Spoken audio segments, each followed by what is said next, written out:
जय हिंद दोस्तों, आप सभी का हमारे YouTube चैनल सन एकेडमी में हार्दिक स्वागत है। हम लोग भारत भूगोल से संबंधित MCQ कर रहे हैं और आज उसी सीरीज में ही इस वीडियो का टॉपिक है कृषि एवं पशु संसाधन। तो चलिए आज का पहला क्वेश्चन देखते हैं। छत्तीसगढ़ में खाद्यान्न के अंतर्गत दूसरी प्रमुख फसल कौन सी है? इसमें ऑप्शन में दिया हुआ है धान, गेहूँ, सी है मक्का और डी है चना। 2018 में पूछा गया था। तो 2018 में दूसरी प्रमुख फसल चना था, जबकि वर्तमान में इसका दूसरी प्रमुख फसल गेहूं है। तो आपके दिमाग में आना चाहिए पहली कौन सी फसल है। तो पहली सर्वप्रमुख फसल धान है। चलिए दोस्तों नेक्स्ट क्वेश्चन देखते हैं।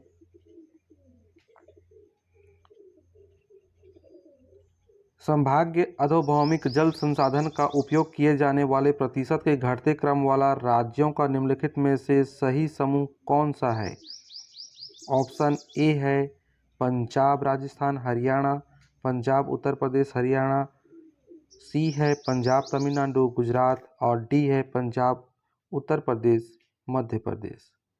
तो इसका सही आंसर है दोस्तों सी नंबर, पंजाब, तमिलनाडु, गुजरात। चलिए नेक्स्ट क्वेश्चन देखते हैं।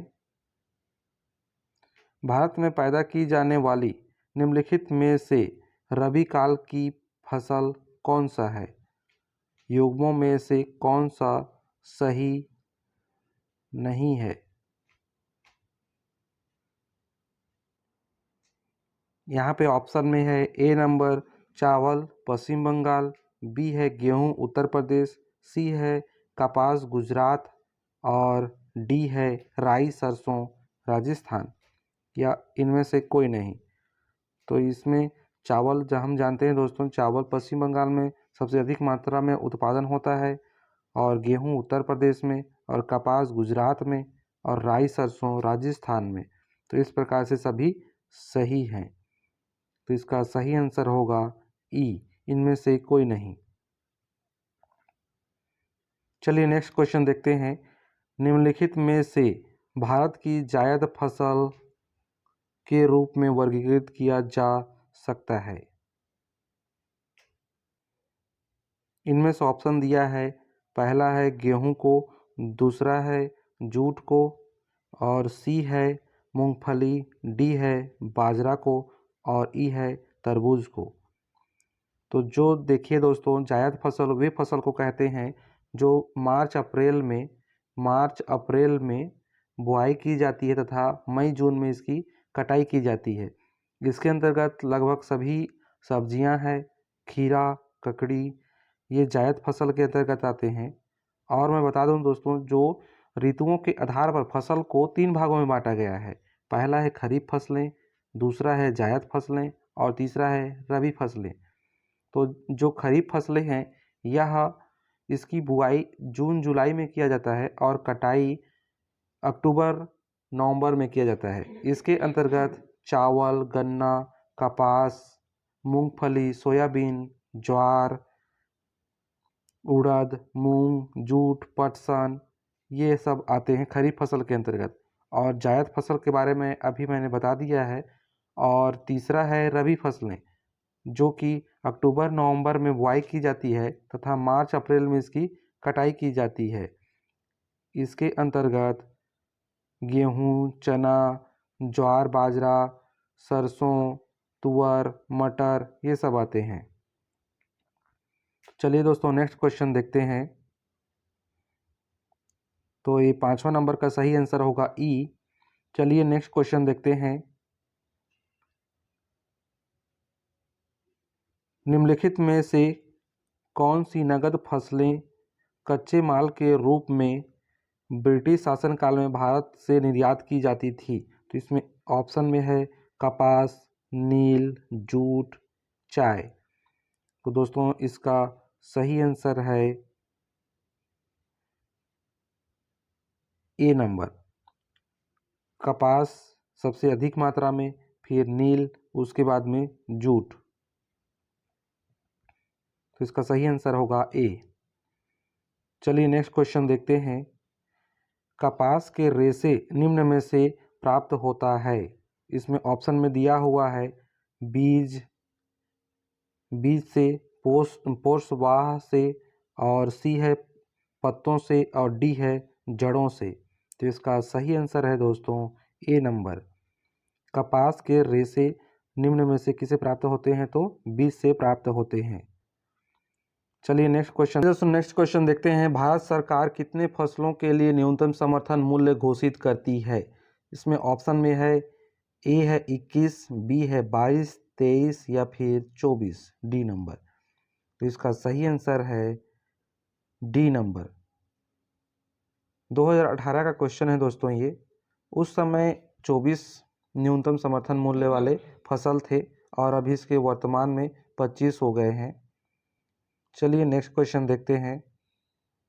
भारत में गन्ने की कृषि उदाहरण प्रस्तुत करती है। जिसमें ऑप्शन में दिया हुआ है रोपड़ कृषि, परिवर्तित कृषि, सिंचित कृषि या फिर मशीनीकृत कृषि। तो इसका सही आंसर है दोस्तों ए नंबर, रोपड़ कृषि। तो आपके दिमाग में आना चाहिए दोस्तों कि जो रोपड़ कृषि है यह और कौन कौन से फसल हैं। तो इसमें देखते हैं चाय, कॉफ़ी, कोको, रबर, गन्ना, कपास, केला एवं अनानास, नारियल, ये सब रोपड़ कृषि के अंतर्गत आते हैं, जिसको आप लोग याद कर सकते हैं या फिर नोट डाउन कर सकते हैं। चलिए नेक्स्ट क्वेश्चन देखते हैं। निम्न फसलों में से कौन सी वाणिज्यिक फसल है? जिसमें ऑप्शन में दिया हुआ है ए है गेहूं, बी है मक्का, सी है कपास, डी है ज्वार। तो इसका सही आंसर है दोस्तों सी नंबर, कपास। वाणिज्यिक फसल या फिर इसी को ही नकदी फसलें कहा जाता है और इसके अंतर्गत में जैसे कि कपास है, तिलहन, जूट और गन्ना, तंबाकू, ये सब फसलें आते हैं दोस्तों। एक बार और रिपीट कर देता हूँ मैं। वाणिज्यिक फसल या फिर नकदी फसलें कपास, तिलहन, जूट और गन्ना, तंबाकू, ये सब वाणिज्यिक फसल या फिर नकदी फसलें कहलाती हैं। चलिए नेक्स्ट क्वेश्चन देखते हैं। झूम क्या है? जिसमें ऑप्शन में दिया हुआ है शुष्क प्रदेश में नदी की घाटी, बी है कृषि का एक प्रकार, सी है छत्तीसगढ़ की जनजातीय नृत्य, डी है एक खाड़ी का नाम। तो इसका सही आंसर है दोस्तों बी नंबर, कृषि का एक प्रकार है। चलिए नेक्स्ट देखते हैं।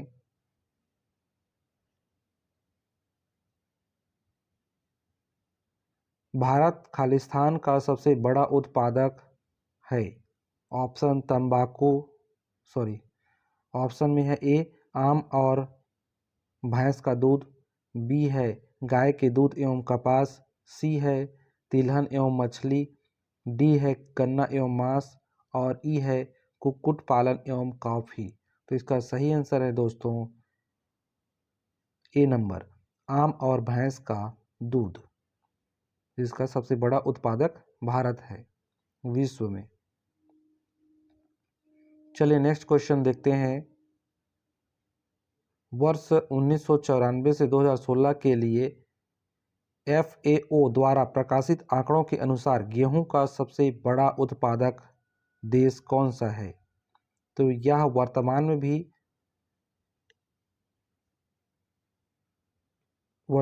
भी चीन ही है दोस्तों, और उस समय 1994 से 2016 के बीच में भी यही चीन ही था।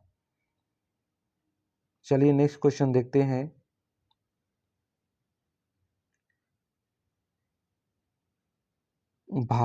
कृषि भारत की आत्मा है, यह कथन किसने दिया है?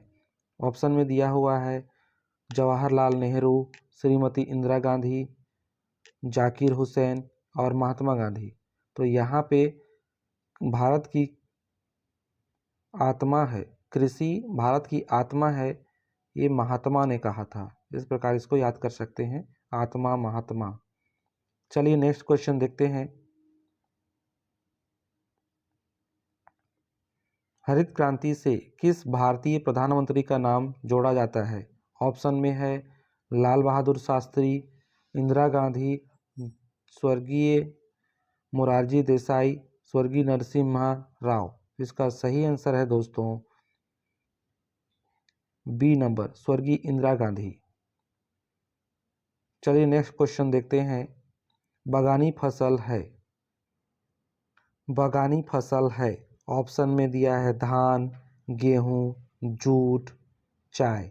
तो इसका सही आंसर है दोस्तों डी नंबर, चाय। बागानी फसल के अंतर्गत चाय, कॉफ़ी, रबर ये सब आते हैं। चलिए नेक्स्ट क्वेश्चन देखते हैं। भारत में किस क्रांति को रक्तहीन क्रांति के रूप में जाना जाता है? ऑप्शन में दिया हुआ है दूध क्रांति, भूदान ग्रामदान आंदोलन, हरित क्रांति, सॉफ्टवेयर क्रांति। तो इसका सही आंसर है बी नंबर, भूदान ग्रामदान आंदोलन। फसल के बीच के अल्प मौसम का क्या नाम है? तो इसमें ऑप्शन दिया है जायद, बोरो, अमन, असम। तो इसका सही आंसर है दोस्तों जायद फसल। मैंने इसको पहले भी बता दिया है कि ऋतुओं के आधार पर फसलों को 3 भागों में बांटा गया है, खरीफ फसलें, जायद फसलें, रबी फसलें। और जो ये रबी फसल अक्टूबर नवंबर में इसकी बुआई की जाती है तथा मार्च अप्रैल में इसकी कटाई की जाती है। और ठीक उसी समय जो जायद फसल होती है उसको लगाया जाता है मार्च अप्रैल में और इसको मई जून में कटाई की जाती है। इसी फसल को ही जायद फसल कहते हैं। और इसके अंतर्गत में सब्जियां, खीरा, ककड़ी, तरबूज ये सब को अंतर्गत रखा गया है। तो चलिए नेक्स्ट क्वेश्चन देखते हैं।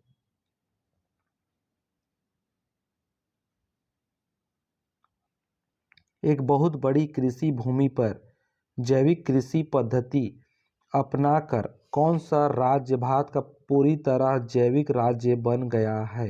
तो इसमें ऑप्शन में दिया है असम, पश्चिम बंगाल, सिक्किम, उत्तर प्रदेश। तो इसका सही आंसर है दोस्तों सिक्किम। सिक्किम भारत का पहला ऐसा राज्य है जो पूरी तरह से जैविक राज्य बना है। चलिए नेक्स्ट क्वेश्चन देखते हैं। भारत में नहर सिंचित क्षेत्रों में कृषि भूमि का खारे भूमि में बदलाव होने का निम्नलिखित में से कौन सा मुख्य कारण है? तो इसका सही आंसर यहाँ पे बताना है दोस्तों, जिसमें ऑप्शन दिया हुआ है अत्यधिक पशुचारण, उर्वरता का अत्यधिक उपयोग, अत्यधिक सिंचाई, गहन कृषि। पशुचारण से तो ऊपरी भूभाग का होगा, लेकिन जो उत्पादन है उसमें नहीं होगा, खारे पानी में नहीं बदलेगा ये, खारे भूमि में नहीं बदलेगा। और देखते हैं उर्वरता का अत्यधिक उपयोग ये हो सकता है, लेकिन खारापन इसमें नहीं आता है। और सी नंबर देखते हैं अत्यधिक सिंचाई। तो यहाँ पे 20 का सही आंसर सी होगा, अत्यधिक सिंचाई। तो दोस्तों आज के वीडियो में इतना ही। यदि वीडियो आप लोगों को पसंद आ रहा है तो वीडियो को लाइक कीजिए, कमेंट कीजिए और दोस्तों के साथ में शेयर भी कर दीजिए। इससे मुझे वीडियो बनाने में मोटिवेशन बनता है। थैंक यू दोस्तों वीडियो देखने के लिए।